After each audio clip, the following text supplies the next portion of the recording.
ফের চরমে রাজ্যপাল সংঘাত। এবার কেন্দ্রের কর্মীবর্গ দপ্তরকে চিঠি বোসের। দিল্লিতে বসেই কেন্দ্রকে চিঠি বোসের। কলকাতার সিপি ডিসি সেন্ট্রালের বিরুদ্ধে পদক্ষেপের আর্জি। স্বরাষ্ট্র সচিবের বিরুদ্ধে পদক্ষেপের আর্জি বোসের। শ্লীলতাহানি মামলায় পুলিশি তদন্তের জের। তদন্তে নিয়ম লঙ্ঘনের অভিযোগ বোসের।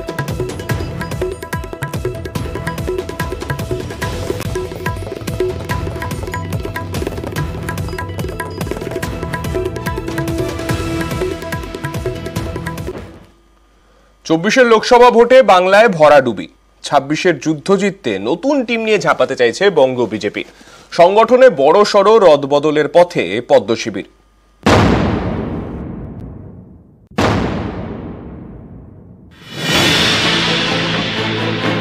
24-এর ফলে 21-এর পুনরাবৃত্তি। বাংলায় ফের সবুজ ঝড়। ফের বাংলার মাটিতে বিজেপির ভরাডুবি।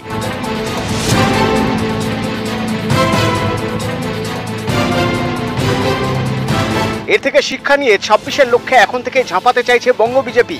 26-এর লক্ষ্যে বঙ্গ বিজেপির নতুন টিম। সংগঠনে ব্যাপক রদবদলের পথে পদ্ম শিবির। যেহেতু আমি রাজ্য সভাপতি এবং তার সাথে আমি কেন্দ্রীয় মন্ত্রিসভায় আছি, ভারতীয় জনতা পার্টির সংবিধান অনুসারে আমি স্বাভাবিকভাবে এই দুটি পদ আঁকড়ে বেশি দিন থাকতে পারবো না। তো স্বাভাবিকভাবে নতুন সভাপতি খোঁজা হবে। হয়তো জেনারেলি দেখা যায় যে আমরা উপর থেকে শেষ শুরু করে নিচে গিয়ে শেষ করি। 24-এ ফের বাংলার মাটিতে পদ্ম চাষে ব্যর্থ হয়েছে বিজেপি। হারের কারণ খুঁজে বের করতে বেশ কয়েকটি বৈঠকে বসে দল। সেখানে উঠে আসে একাধিক কারণ, যেমন নেতাদের মধ্যে সমন্বয়ের অভাব, অনেক পুরনো নেতাকর্মীকে ভোটের কাজে যুক্ত করা হয়নি, বুথ স্তরে নড়বড়ে সংগঠন, বুথ স্তর থেকে ভুল রিপোর্ট। এভাবে চললে 26-এও ভুগতে হবে বলে মনে করছেন বিজেপির নেতারা। তাই তারা চাইছেন সংগঠনে ঝাঁকুনি দিতে রাজ্য থেকে জেলা, জেলা থেকে মণ্ডল এবং মণ্ডল থেকে বুথ স্তর পর্যন্ত ঢেলে সাজানোর পথে পদ্ম শিবির। পুজোর আগেই বদল করা হতে পারে 15 জন জেলা সভাপতিকে। 300-রও বেশি মণ্ডল সভাপতি বদল করা হতে পারে। সিংহভাগ বুথ কমিটিও ঢেলে সাজানোর পথে পদ্ম। দেখুন, এই বিষয়ে পরবর্তী সময়ে ভাবা হবে, সবাইকে কাজে লাগানো হবে। অর্থাৎ যারা নতুন জিতেছেন তাদেরকেও কাজে লাগানো হবে, যারা পুরনো আমাদের অনেকদিন ধরে পার্টিতে ছিলেন, কোনো কারণে এবার হয়তো রাজনৈতিক কারণে তাদের ভোটের ফলাফলটা অন্যরকম হয়ে গেছে, তাদেরকেও কাজে লাগানোর ব্যবস্থা হবে। 2019-এর লোকসভা ভোটে 18টি আসন পায় বিজেপি। এবার সেটা কমে 12। যেখানে যেখানে আসন হাতছাড়া হয়েছে এবং যেখানে আশানুরূপ ফল হয়নি সেখানে আগে রদবদল করা হতে পারে। হাওড়া, হুগলি, দক্ষিণ 24 পরগনা, পশ্চিম মেদিনীপুর, ঝাড়গ্রাম, বাঁকুড়া, বর্ধমান একাধিক জেলার সভাপতি বদল করা হবে বলে খবর। নতুন টিমকে নিয়েই 26-এর ভোট যুদ্ধে নামতে চাইছে বঙ্গ বিজেপি। ভেঙ্কটেশ্বর লাহিড়ী, নিউজ 18 বাংলা। মার খেলে নিরাপত্তা। সুকান্তর কাছে নিরাপত্তার আর্জি বনগাঁ বিজেপির জেলা সভাপতির। এরপরেই দেবদাস মণ্ডলকে পরামর্শ সুকান্ত মজুমদারের।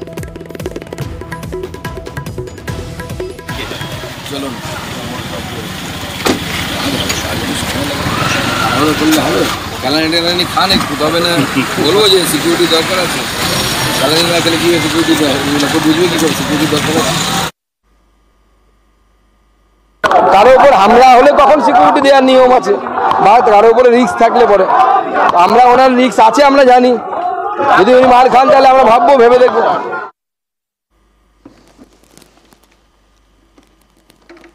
ফাঁস দিয়ে তরুণ তরুণীকে বেধড়ক মার, যুগলকে মারধরের ভিডিও ভাইরাল। মনীষ শুক্লা থেকে রাজু ঝা খুন, পরপর সোনার দোকানে লুট, তোলাবাজি, হুমকি, শুট আউট। জেলে বসেই বাংলায় অপারেশন বিহারের গ্যাংস্টারের। পশ্চিম রাজ্য থেকে ট্রানজিট রিমান্ডে আনা হয় তাকে বাংলায়। এবার একদিনের জেল হেফাজত সেই সুবোধ সিং এর। বিহারের জুয়েল থিফ এখন বাংলার জেলে।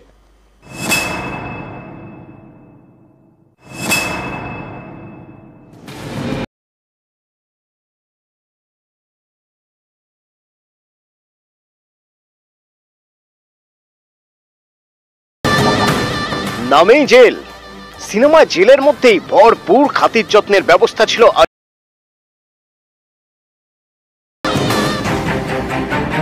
ঠিক তেমনি বিহারের বেউর জেল যেন গ্যাংস্টার সুবোধের কাছে ছিল অপরাধের মুক্তাঞ্চল। জেলের 22 নম্বর ওয়ার্ড। এখানে বসেই দিনের পর দিন চালিয়ে গিয়েছে অপারেশন।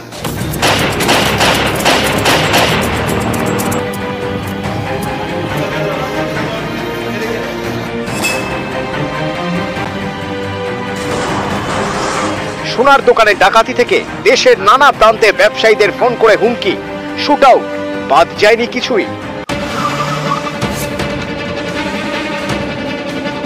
বাংলায় একাধিক অপরাধের ঘটনায় নাম জড়িয়েছে সুবোধের। দীর্ঘদিন ধরে রাজ্য পুলিশ চাইছিল সুবোধকে নিজেদের হেফাজতে পেতে।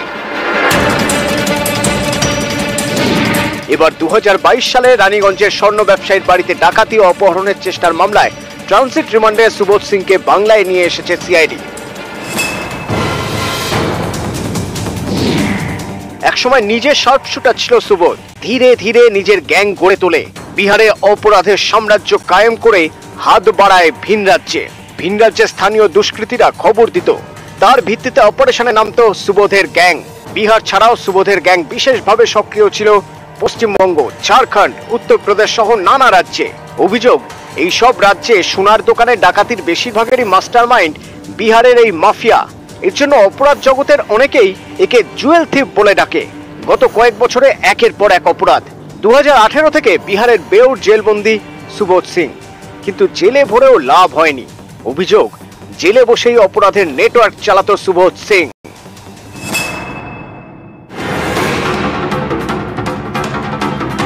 এ রাজ্যেও রীতিমতো সক্রিয় সুবোধ সিং এর সাগরেদরা।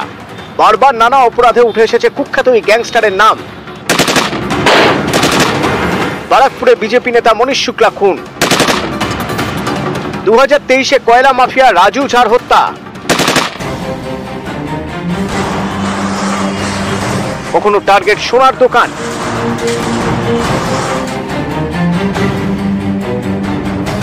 কখনো সোজাসুজি ব্যবসায়ীকে ভয় দেখিয়ে তোলাবাজি। বারবারই সুবোধ গ্যাংয়ের নাম জড়িয়েছে। এ মাসেই রানীগঞ্জে একটি সোনার দোকান লুট হয়। ডাকাত দল পালানোর সময় পুলিশের সঙ্গে চলে গুলির লড়াই।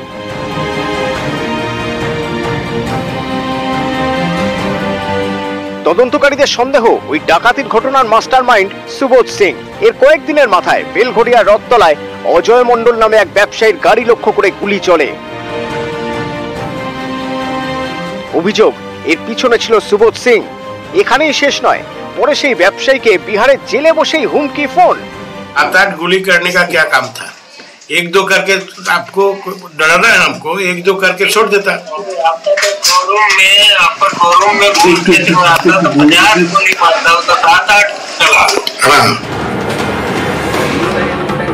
এরপর ব্যারাকপুরের এক ব্যবসায়ীকে হুমকি ফোনের পিছনেও বিহারের গ্যাংস্টার সুবোধ সিং। সেই সুবোধ সিংকে এদিন আদালতে তুললে একদিনের জেল হেফাজতের নির্দেশ দেন আসানসোল আদালতের বিচারক। নিউজ 18 বাংলা। Coming up, নিবেদন করছে Admission going on for Swami Vivekananda Group of Institutions, always guiding you for the brightest future. আজ থেকে দেশে নতুন আইন, ভারতীয় ন্যায় সংহিতা, দণ্ড সংহিতা ও সাক্ষ্য আইন চালু।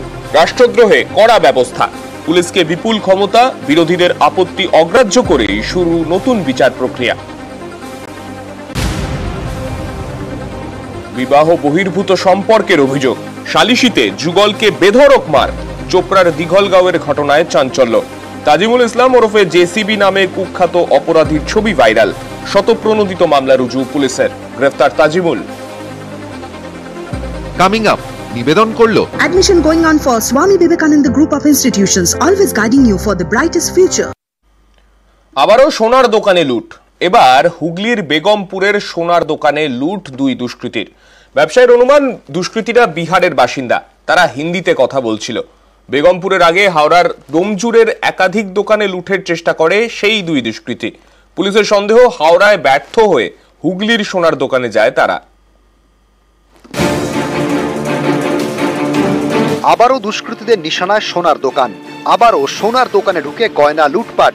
হুগলির চণ্ডীতলার বেগমপুরের সোনার দোকানে লুটপাট চালায় দুই দুষ্কৃতী। ব্যবসায়ীর দাবি, ক্রেতা সেজে দোকানে ঢোকে দুই দুষ্কৃতী। মাদুলি কেনার নাম করে বিভিন্ন গয়না দেখতে শুরু করে। কিছুক্ষণ পর একাধিক গয়না নিয়ে চম্পট দেয়। 1:30টার সময় বন্ধ করি, 1:30টার আগে সব গোছগাছ করে খালি বন্ধ করবে তার আগে একটা কাস্টমার এলো, কি দেখাতে বলেছিল চাঁদির জিনিস, আইতে দেখাতে দেখাতে তুলে নিয়েছে ডাব্বা শুনে। শনিবার দুপুরে হুগলির বেগমপুরে সোনার দোকানে ঢুকে লুটপাট চালায় দুই দুষ্কৃতী। ওইদিন সকাল থেকেই ময়দানে নামে তারা। হাওড়ার ডোম জুড়ে একাধিক দোকানে ঢোকে। বিভিন্ন সিসি ক্যামেরার ফুটেজে দুষ্কৃতীদের ছবি ধরা পড়ে। ব্যবসায়ীদের দাবি, বেগমপুরের কায়দায় ডোমজুড়ের সোনার দোকানে লুটের চেষ্টা করে তারা। গত 11 জুন ডোমজুড়ের সোনার দোকানে ভয়াবহ ডাকাতি হয়। তারপর থেকে সেখানকার ব্যবসায়ীরা সতর্ক, তাই শনিবার সুবিধা করতে পারেনি দুই দুষ্কৃতী। খালি হাতেই তাদের ফিরতে হয়। প্রথমে একজন ভদ্রলোক এলেন, সে বললো দাদা মাদুলি আছে, দেখালাম, ওর ওজন টোজন দাম বললাম, এত টাকা দাম হয়েছে। হয়ে যাওয়ার পর বলছি একটা লকেট চাই, বললাম তখন আমার কাছে লকেট নেই। তারপরে আমি যখন আলমারি খুলছি, আলমারি খুলে ওরা আঙুল দিয়ে দেখাচ্ছে ওই বাক্সটা আছে, ওই বাক্সটায়। আপনি কি বুঝতে পেরেছিলেন? তারা না, অতটা আমি বুঝতে পারিনি। তো আমার ওই বাক্স ঘাটাঘাটির মধ্যে আমার নিচের দিকে একটা ছোট প্যাকেট পড়ে গেছিলো, আমি তখন তুলিনি, কেন ও বলে নিচের দিকে তুলতে গেলে ওপরে হয়তো নিচ চলে যেতে পারতো, যেরকমভাবে ওর অ্যাটিটিউড ছিল। পুলিশের সন্দেহ, হাওড়ায় ব্যর্থ হয়ে হুগলিতে অপারেশন চালায় দুই দুষ্কৃতী। বেগমপুরে সোনার ব্যবসায়ীর ছেলের দাবি, দুষ্কৃতীরা কেউই বাংলায় কথা বলছিল না। তার অনুমান, ভিন রাজ্য থেকে বাংলায় সোনা লুট করতে এসেছিল দুই দুষ্কৃতী। দুটো কাস্টমার এসেছিল দোকানে, রূপোর মাদুলি বার করতে হচ্ছিল, বললো একটা লকেট বার করতে, সোনা এখান থেকে বার করলাম। ভিতরে ড্রয়ারে ওনারা হাত দিচ্ছিল, আমি বারণ করছি, শুনছিল না। একটা বাক্স ছিল যাতে আংটি ছিল খান 30-এর, ওইটা নিয়ে গেছে, আর একটা চেইনের প্যাকেট ছিল নিয়ে গেছে। আমি বুঝতে পারিনি যে দুজনে হাতে ছিল, তাদের কাছে কি কোনো আগ্নেয়াস্ত্র ছিল না? অস্ত্র ছিল, আমি বার করিনি, বুঝতে পারছিলাম ছিল কিছু। ওরা কি এখানকার স্থানীয় না? না, স্থানীয় নয়, হিন্দিতে কথা হচ্ছিল, বিহার থেকে। বাংলার সোনার দোকানে ডাকাতির ঘটনায় বারবার বিহারের যোগ মিলেছে। কয়েক সপ্তাহ আগে পশ্চিম বর্ধমানের রানীগঞ্জে সোনার দোকানে ভয়াবহ ডাকাতি হয়। পুলিশের সঙ্গে গুলির লড়াই চলে দুষ্কৃতীদের। সেই ঘটনায় জড়িতরা কেউ বিহারের বাসিন্দা, কেউ ঝাড়খণ্ডের। এছাড়া মালদার একাধিক সোনার দোকানে ডাকাতির ঘটনায় বিহার ঝাড়খণ্ড যোগ সামনে এসেছে। গত বছর পুরুলিয়া এবং নদিয়ায় সোনার দোকানে ডাকাতির ঘটনায় বিহারের দুষ্কৃতীদের গ্রেপ্তার করে পুলিশ। হুগলির বেগমপুরের দুষ্কৃতীরাও কি বিহার থেকেই এসেছিল? তদন্তে চণ্ডীতলা থানার পুলিশ। নিউজ 18 বাংলা। হাওড়ায় সোনার দোকানে চুরি, হাওড়ার ব্যাটরায় সোনার দোকানে চুরি। সোনার দোকান থেকে গয়না কিনে চম্পট, গয়না নিয়ে চম্পট দেয় দুষ্কৃতীরা। সিসি ক্যামেরায় ধরা পড়ে চুরির ঘটনা। তদন্তে ব্যাটরা থানার পুলিশ।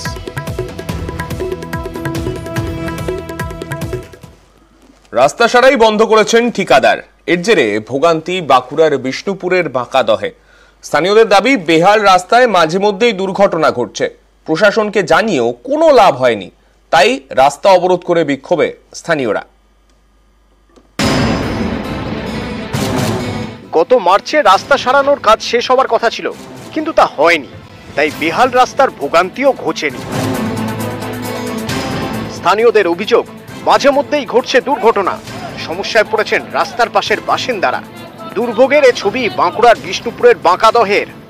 7 মাস 8 মাস আগে থেকে রাস্তাটা এরকম তেড়ে রেখে দিয়েছে, তারপরে কিন্তু আর কোনো সুরা দেখতে পাইনি আমরা। এখন পর্যন্ত কোনো কাজ হয়নি। সমস্যা মানে 10টার পর থেকে আর টিকা যায়নি, এত ধুলোবালি উঠছে। আমরা সাইডে ব্যবসাদার যারা আছি, আমাদের দোকানদারদের প্রচন্ড অসুবিধা হচ্ছে। ওই গিটিগুলো, বড় বড় গিটিগুলো টায়ারে লেগে আর পিচকে চলে যাচ্ছে, কিছু মানুষের লেগে হচ্ছে। হুগলির জয়রামবাটি থেকে বাঁকুড়ার বাঁকাদহ প্রায় 30 কিলোমিটার রাস্তা। গত বছর এই রাস্তা সারানো শুরু হয়। কাজ শেষ হওয়ার কথা ছিল গত মার্চে, কিন্তু তা হয়নি। বাঁকাদহে 1 কিলোমিটার রাস্তা সারাই হয়নি। গ্রামবাসীদের দাবি, প্রায় 8 মাস ধরে কাজ হচ্ছে না।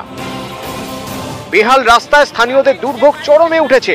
অভিযোগ, এ নিয়ে প্রশাসনকে জানিয়েও কোনো লাভ হয়নি। বাঁকাদহ বৈতল মোড় থেকে আমাদের যে চাচর মোড় আছে 1 কিলোমিটার ইট দেওয়ার কথা, এখনো পর্যন্ত ইট দেওয়া হয়নি। তারপরে আমাদের গ্রাম পঞ্চায়েত থেকে প্রধান সাহেব, এসডিপিও সবাইকে ডাকা হয়েছিল, লিখিত দেওয়া হয়েছিল, আমাদের কাছে রিসিভ কপি আছে। অতএব আমরা চাচ্ছি, যদি কন্ট্রাক্টর না পারে আমাদের দোকানদার দিকে বলে দেখ, বা আজকে হাত তুলে দেখ, আমরা নিজেরা দোকানদাররা এখান থেকে মুরাম দিয়ে আমরা লেবেল করলাম। অনেকেরই প্রশ্ন, জয়রামবাটি থেকে রাস্তা সারানোর কাজ শুরু হয়, বাঁকাদহে কেন কাজ হলো না? শেষের 1 কিলোমিটার কেন বাকি থেকে গেল? রাস্তাটার যে অংশটা বেশি খারাপ, তার থেকে কম অংশ পেভার ব্লক ধরা ছিল। তাহলে এজেন্সি দেখলো ওটা যদি কম অংশ করি পিচ তাড়াতাড়ি নষ্ট হয়ে যাচ্ছে, তাহলে লেন্থটা বেশি হয়ে যাচ্ছে বলে রিভাইজ এস্টিমেট করে সেটা পাঠানো হয়েছে। তো সেটা একটু শীঘ্রই হয়ে আসবে। গ্রামবাসীরা যখন এতদিন তারা নিজেরা ঠিকাদারের সাথে মানে মিলেমিশে কাজটা করতে সহযোগিতা করেছে, এখন আর একটু সহযোগিতা করুক, কাজটা খুব শীঘ্রই হয়ে যাবে। বাঁকাদহে এই বেহাল রাস্তা নিয়ে সমস্যা সমাধানের আশ্বাস তো মিলল জেলা পরিষদের সভাধিপতির কাছ থেকে। কবে বাস্তবায়ন হবে তার এই প্রতিশ্রুতি, সেদিকেই তাকিয়ে এলাকার মানুষজন। বিষ্ণুপুর থেকে দেবব্রত মন্ডল, নিউজ 18 বাংলা।